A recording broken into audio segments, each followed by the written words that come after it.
سلطان ضیاء الدین ایک مسلمان بادشاہ تھا۔ وہ اپنی طاقت سے نہیں بلکہ اپنے انصاف اور اللہ کی خوف کی وجہ سے مشہور تھا۔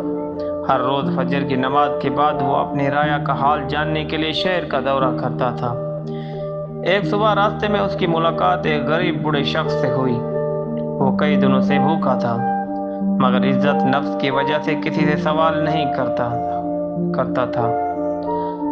بادشاہ نے اس کی خاموشی میں چھپا درد محسوس کر لیا۔ اسی رات بادشاہ نے شاہی لباس اتار کر عام آدمی کا بھیس بدلا اور اکیلا شہر کی گلیوں میں نکل پڑا تاکہ اپنی رعایا کا اصل حالات جان سکے۔ ایک کچی جھوپڑی سے بچوں کے رونے کی آواز آ رہی تھی۔ اندر ایک ماں خالی برتن میں صرف پانی ابال رہی تھی تاکہ بچے سمجھے کھانا تیار ہو رہا ہے اور سو جائیں۔ یہ منظر دیکھ کر بادشاہ کی آنکھیں نم ہو گئی اور وہ فوراً بیت المال گیا۔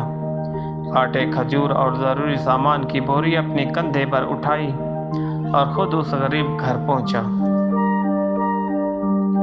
جب گھر والوں کو پتہ چلا کہ مدد کرنے والا عام آدمی نہیں بلکہ خود بادشاہ ہے تو خوشی سے اور شکر کے آنسو بہنے لگے۔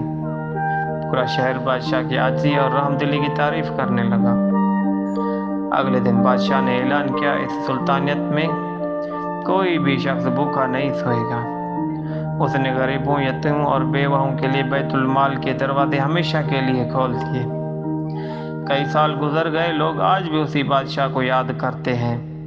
وہ کہتے تھے اصل بادشاہ وہ نہیں جو تخت پر بیٹھا ہے بلکہ وہ ہے جو اپنی رعایا کا دکھ درد سمجھے۔ بادشاہ کا اصل تاج نہیں، انصاف ہے۔ اگر ہماری یہ چھوٹی سی ویڈیو آپ کو اچھی لگی ہو تو لائک، شیئر اور سبسکرائب ضرور کریں۔ شکریہ۔